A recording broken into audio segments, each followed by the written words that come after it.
Salam sejahtera, selamat datang ke channel Current Sphere. Jangan lupa like, share, dan subscribe. Gaji nak tinggi, duit pula ada banyak, pension pun nak tinggi. Ai. Tapi padan tak dengan sumbangan masyarakat mereka. Mungkin bukan semua, tetapi di mata kita ada sesetengah MP yang macam tak layak je. Tapi apapun, mari kita tengok apakah pandangan Amiga terhadap pension tinggi MP memalukan berbanding sumbangan mereka. Malaysia kini, pension seumur hidup buat ahli parlimen adalah memalukan, terutamanya memandangkan tahap output dan perkhidmatan yang sesetengah mereka sumbangkan kepada rakyat, kata bekas pengurusi bersih Amiga Srinivasan. Peguam itu berkata, khususnya mengambil kira bahwa seorang ahli parlimen layak menerima pension seumur hidup selepas berkhidmat hanya untuk satu penggal, dan ini amat berbeza jika dibandingkan dengan perkhidmatan awam. Saya sama sekali menentang pemberian pension kepada ahli parlimen bersama semua imbuhan yang mereka nikmati karena mereka tidak layak menerimanya sama sekali. Bagi saya adalah memalukan jika kita membandingkan beberapa banyak allowance yang mereka dapat dengan sumbangan dan perkhidmatan mereka beri kepada rakyat. Ia merugikan negara berbanding penjawat awam yang terpaksa berkhidmat lebih lama sebelum mereka layak mendapat pension, katanya ketika dihubungi. Amiga mengulas kupasan artikel interaktif oleh Kini News Lab yang meneliti pelbagai jenis pension yang menanti ahli parlimen pada dua pilihan raya umum lalu selepas mereka mencapai usia 50 tahun dan tidak lagi memegang jawatan. Mengambil kira jawatan berbeza yang dipegang oleh ahli parlimen sepanjang karya mereka, termasuk di peringkat negeri, kini Newslab mendapati pensiun bulanan beberapa ahli parlimen boleh mencecah lebih 30.000 apabila mereka bersara. Mereka layak menerima lebih dari satu pensiun jika memegang jawatan di peringkat negeri sebagai adun atau exco kerajaan negeri dan juga di peringkat persekutuan sebagai ahli parlimen, menteri atau timbalan menteri, speaker atau timbalan speaker. Sebelum ini, Perdana Menteri Anwar Ibrahim berkata ahli parlimen harus melakukan apa yang secara moral betul dengan menerima hanya satu daripada beberapa pensiun yang mereka berhak. Tetapi keputusan terpulang kepada mereka. Perdebatan tercetus apabila kerajaan berkata ia sedang mempertimbangkan untuk memindah skim pensiun perkhidmatan awam dan mungkin menukarnya kepada caruman kumpulan uang simpanan pekerja KWSP dalam usaha mengurangkan kos pensiun yang besar. Walaupun kesan pensiun ahli parlimen terhadap pendapatan kerajaan tidaklah terlalu besar, namun kata ahli ekonomi Muhammad Khalid, jumlah berkenaan adalah besar dari segi ringgit. Dia menjangkakan kerajaan perlu menjimatkan Rm2,4 juta setiap ahli parlimen sekiranya skim pensiun itu ditukar kepada caruman KWSP. Nah, jika ada saudara kamu yang YB, yang MP, mungkin kamu boleh sudah pergi rumah mereka dan minta belanja kopi-kopi. Kan mereka punya duit. Apa pandangan kalian? Sila utarakan pandangan Anda di dalam comment section di bawah. Terima kasih.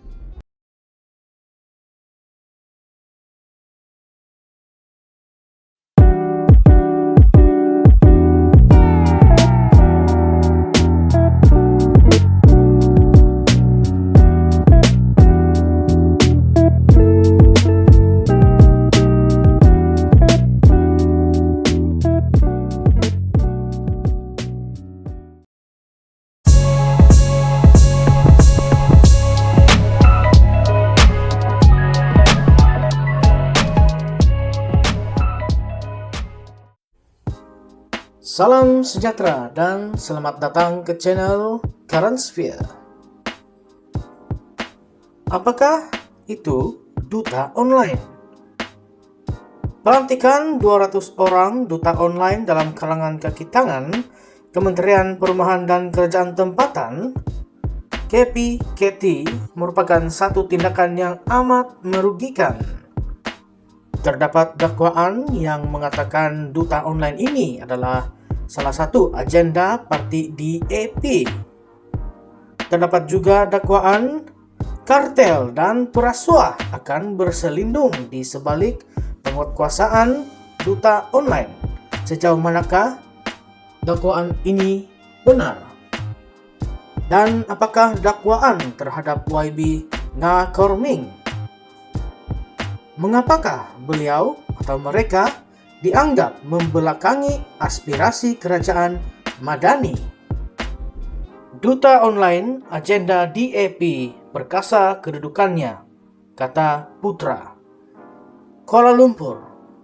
Parti Bumi Putra Perkasa Malaysia Putra mendakwa penubuhan duta online Kementerian Perumahan dan Kerajaan Tempatan KPKT adalah agenda parti DAP untuk memperkasakan kedudukannya karena sekarang ini ramai kartel dan perasuah berselindung di sebalik kuasa penguatkuasaan yang ada pada kementerian tersebut.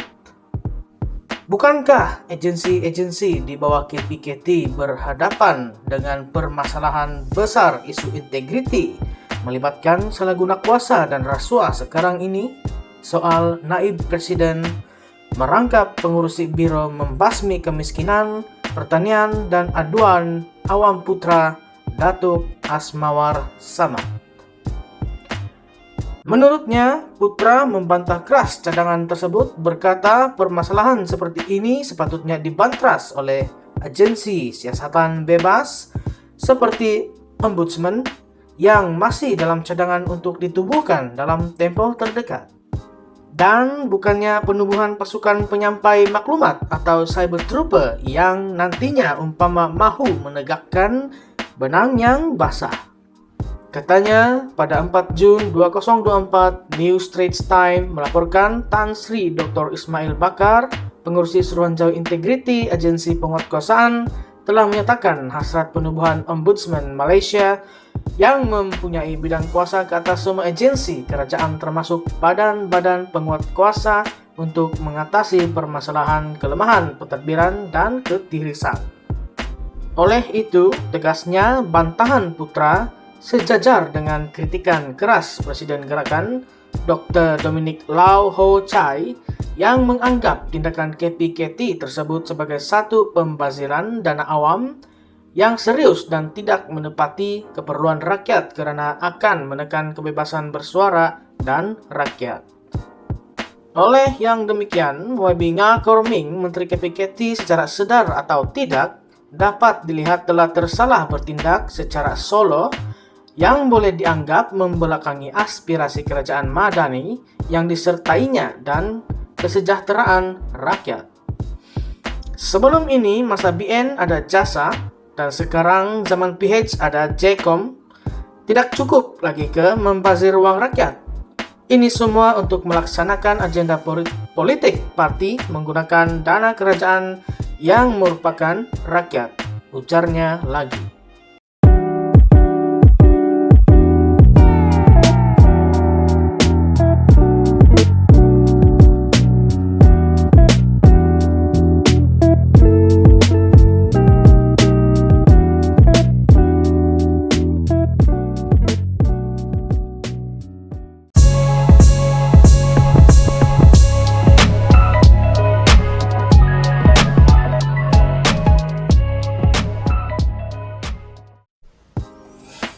Tom tombak, ada ulat bulu, nasi dah masak, anak makan dulu. Turun ke sawah mengetam padi, selepas kerja jangan tak mandi. Berita hari ini, pengundi Sungai Bakap. Belum tentu kami pilih PAS, kata mereka. PAS mungkin bukan pilihan otomatik untuk pengundi pada pilihan raya kecil PRK Sungai Bakap akan datang walaupun parti itu adalah penyandang di kerusi DUN berkenaan, kata pengundi. Mereka memberitahu The Malaysian Insight apa yang diperlukan oleh mereka ialah seorang wakil rakyat yang bukan sahaja lantang tetapi responsif kepada keperluan pengundi. Malah mereka hanya akan membuat keputusan siapa yang akan disokong selepas meneliti senarai calon. Demikian maklum balas beberapa pengundi tempatan menjelang PRK Sungai Bakap pada 6 Julai dengan hari penamaan calon pada 22 Jun. Kerusi Dun Sungai Bakap di Pulau Pinang kosong berikutan kematian penyandangnya Nur Zamri Latif 56 pada 24 Mei lalu akibat radang perut. Zamri yang merupakan yang dipertua PAS Nibong Tebal memenangi kerusi itu pada PRN Agustus lalu, menewaskan calon Pakatan Harapan Nur Hidayat C. Ros dengan majoriti 1.563 undi. PH memilih ahli akademik bersara Johari Arifin sebagai calonnya untuk PRK itu. Pemimpin berusia 60 tahun itu pernah mengajar di Nibong Tebal dan aktif dalam berbagai aktivitas sosial dan kebajikan. Pengurusi Perikatan Nasional PN Muhyiddin Yasin berkata calon daripada gabungan itu adalah daripada PAS dan mereka dijangka menamakan calon hari ini. Pemandu lori Hamzah Nordin berkata Adun yang akan datang bukan saja perlu menyuarakan perkara-perkara dalam dewan dan media sosial, tetapi juga menangani isu-isu tempatan yang kadang-kadang mungkin remeh kepada orang luar. Antara harapannya ialah termasuk gelanggang futsal untuk belia supaya mereka mempunyai platform untuk bermain bola sepak dalaman. Katanya, kawasan lain di Nibong Tebal mempunyai gelanggang futsal tetapi tidak di Sungai Bakap. Saya tidak mempunyai banyak keinginan. Keadaan di sini agak biasa dan normal, kata Hamzah. Beliau berkata ramai pekerja tempatan mendapat pekerjaan di kawasan lain di Pulau Pinang manakala terdapat sebuah taman perindustrian di Sungai Baong berhampiran yang menawarkan kemudahan kepada masyarakat yang lebih suka bekerja berhampiran tempat tinggal mereka. Mengenai dakwaan kekurangan bekalan air yang teruk, Hamzah berkata ia tidak berlaku. Sebenarnya mereka yang tinggal berhampiran sempadan Kedah berdepan kekurangan, tetapi di Sungai Bakap kami mendapat bekalan yang stabil sekarang. Gangguan sekali-sekala mungkin 2 kali seminggu dan kebanyakannya adalah pada 5 petang hingga 7 malam, kata Hamzah. Pengundi tempatan Osman Rawa berkata, seperti orang lain, penduduk di sini prihatin dengan isu harian termasuk banjir kilat. Beliau berkata bekas Adun Zamri dikenali dalam kalangan masyarakat. Kami mengenali beliau sebagai orang tempatan. Kami tidak pasti sama ada pengundi akan terus menyokong partinya PAS karena kedua-dua PH dan Perikatan Nasional PN mendapat sokongan di sini, katanya. Pendaftaran pemilih terkini menunjukkan terdapat 39.279 pengundi di kawasan itu. 39.222 daripadanya pengundi biasa dan 57 anggota polis. Pada pilihan raya Agustus lalu, Melayu membentuk 59,36% dari pengundi, Cina 22,54%, India 17,39%, dan etnik lain 0,71%. Isu kos sara hidup. Perniagaan Lim Ahwan berkata mana-mana pihak yang boleh membendung kenaikan kos sara hidup akan mendapat tempat di hati pengundi karena terdapat kebimbangan terhadap kuasa beli mereka. Ia sama ada memerlukan cara untuk mengurangkan kos atau meningkatkan kapasiti pendapatan kami supaya dapat menangani isu kos sara hidup, katanya. Lim menyarankan kerajaan coba mengurangkan bilangan pemain dalam rantaian bekalan untuk mengurangkan kos dalam logistik supaya harga barangan juga dapat dikurangkan. Pemerhati politik Ramdan Ishak dalam pada itu berkata pengurangan subsidi diesel mungkin mendorong pengundi protes untuk menyokong PN. Tidak banyak isu setempat di Sungai Bakap, tetapi terdapat kebimbangan penurunan harga bahan api boleh mencetuskan kesan melata terhadap isu kos sara hidup. Rahmat juga berkata pengundi kini sudah bijak dan mereka mahu mempunyai pemimpin yang tulen, bukan mereka yang berdakwah tetapi bertindak sebaliknya.